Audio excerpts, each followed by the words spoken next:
not much respect out here for truck drivers anymore. Like they used to be knights of the road or whatever. Now people don't really, it's kind of like a second-class citizen or something. You aren't treated very well. And hopefully that'll change. There's a lot of people in this business that shouldn't be here. But by the same token, how do you get your groceries? Like if you're wearing it, or you're eating it, or you're sitting in it, somewhere or another, at one time or another, it was in a truck. How the heck are you gonna get this stuff if you take away the trucks?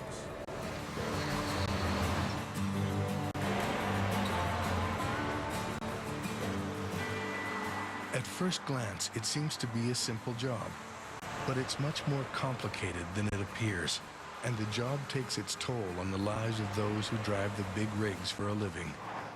Most long-haul drivers are like sailors. They're away for days, sometimes weeks at a time, and while on the road, their vehicle is their place of work and their home. Day or night, there's about 4 million trucks on North American roads. 2 of them leave Edmonton, Alberta on a regular basis. One headed south and across North America, and the other into the high Arctic. The trucker's life on the road.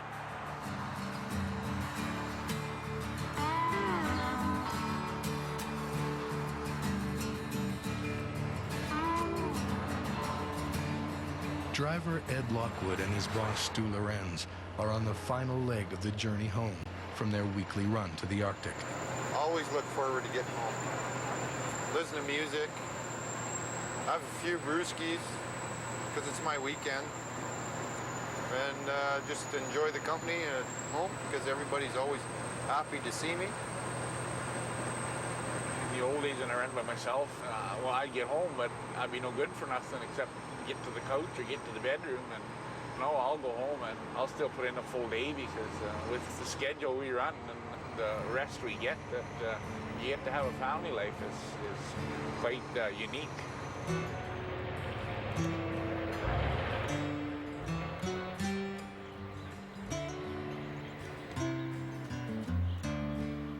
When he comes home, everybody gets excited, and we try doing a lot of things within about 2-3 days. So, and even that's hard to do because there's a lot to do.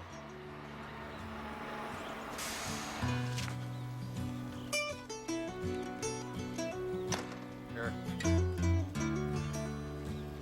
There's some truck drivers I've talked to, their marriages have really, disintegrated, divorce and everything like that. And some of the guys, if they're stuck up there, they usually end up fooling around and stuff like that. And there's a high rate of that going around too. She needs a sewing job. My jacket. This one. But if you can go ahead and have confidence in your man and everything like that, and you trust him, then, it's pretty good. Some women can handle it and some can't. That's just the way it works. Beautiful me. Huh. If it don't work, it don't work. You're divorced. Done. It's hard on families, and it's not a lifestyle that, if you had to be home in your bed every night, it's not a lifestyle you want. That's for sure.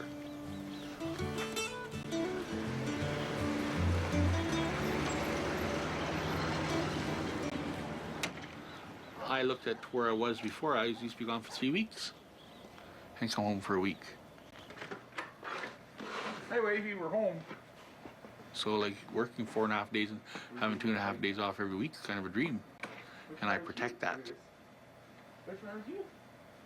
It's really hard. It's just, you're alone a lot, and like we're used to not being home together.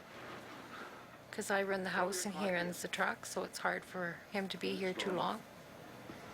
We got through it this time.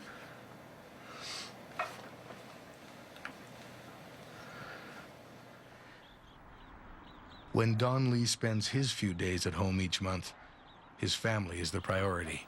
I know I'm missing out on some things. Like I miss out on events like birthdays and certain holidays and stuff like that. You're on the road, But like I say, it's just part of the job, and someday if I can't take it anymore, I'll quit. You want some carrots too, or not? No. Carrots. Oh, you need your fly up too. Your hat's undone, boy. When I'm home, I don't do much outside at all, like other than this with the kids. I go to the parks with them and stuff. We'll go to movies and take walks, and you know, that's 100% of my time is for them. We're a double income family, whereas a lot of truckers are only single income.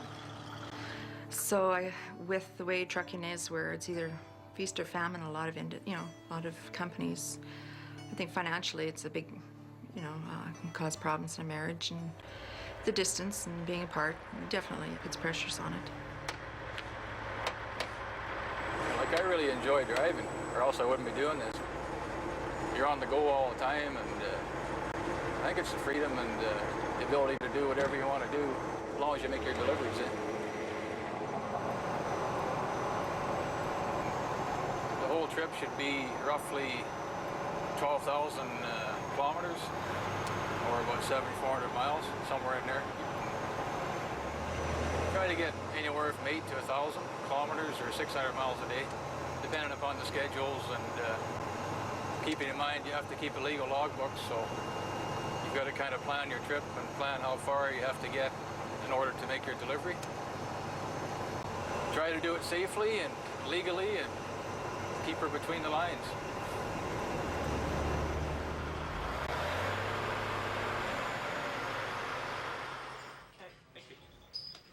We have 3 schedules during the week into Inuvik at this time, and basically we have the vegetables, the milk, the fresh meat our major customers are going to use, and we deliver it to them before they open.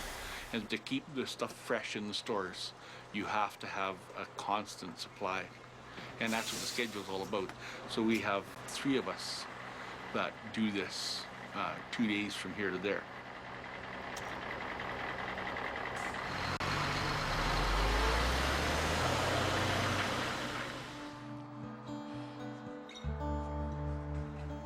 I've been on this particular job for about 7 years, so I know the distance from one place to the other, and I know all the miles and the hours it takes to get there, so I just plan my route as I go.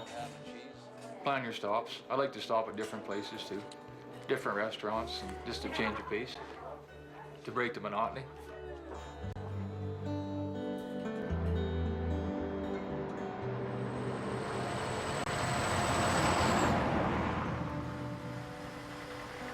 I really don't like him driving up there in the winter, considering they've had 2 accidents already.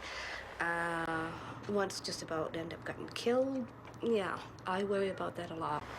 Because if I get a phone call about 2, 3 o'clock in the morning, I'm always afraid it's the ICMP or something saying, accident, death. And no, that's a bit too stressful for me. Okay, we got dangerous goods on this time.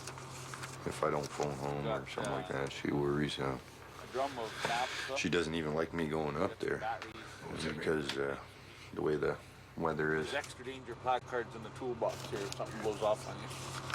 Good.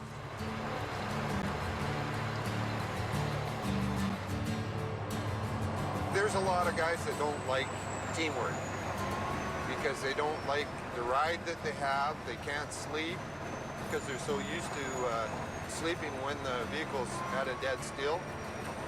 And then you get along with the other person too, and so on and so on.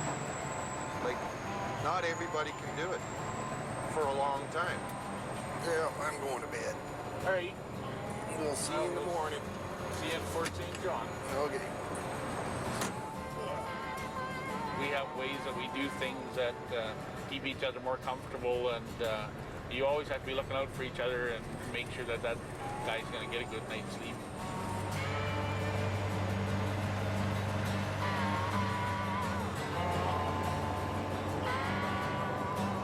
By the time you get up and do your 10 hours of driving, and you stop and eat a couple of times, take a break here and there, you can have long days, up to 15 hours sometimes. For the person that works an 8-hour job, it's probably hard for them to understand why a guy would do it, but it's a lifestyle, definitely.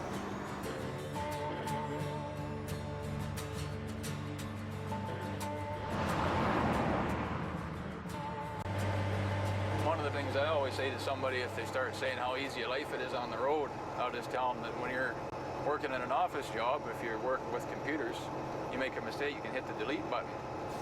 If you're out here on the highway and make a mistake, you can't erase it. Like if you happen to get in an accident, you could kill somebody.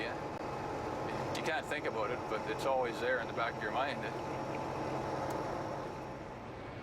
I was raised on the farm, and I run farm machinery most of my life. I have to be operating something, so trucking's right up my alley. Every day you're driving, and you're pretty well independent. There's nobody looking over your shoulder, so that's what makes it appealing to me.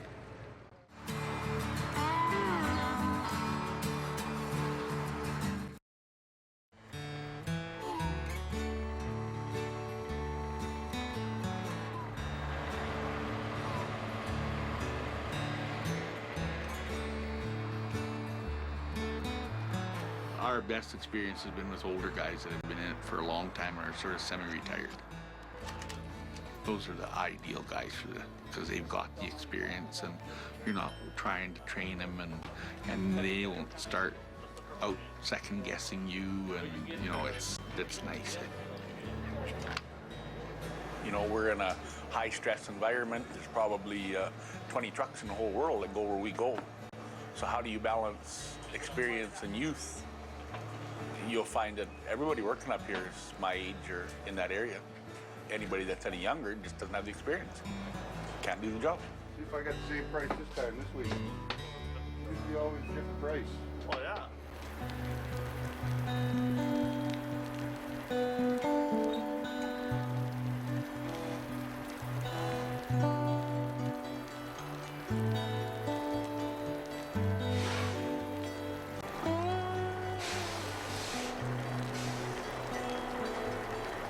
There's certain days that everybody has their good days and their bad days. There's days when I wished I was doing something different, you know, but it's like any job. You don't have a perfect attitude all the time about your work. The way this job works out, you're driving every day, and you have a day off, usually in California, and probably a day off in Toronto, which you're ready for when you get there.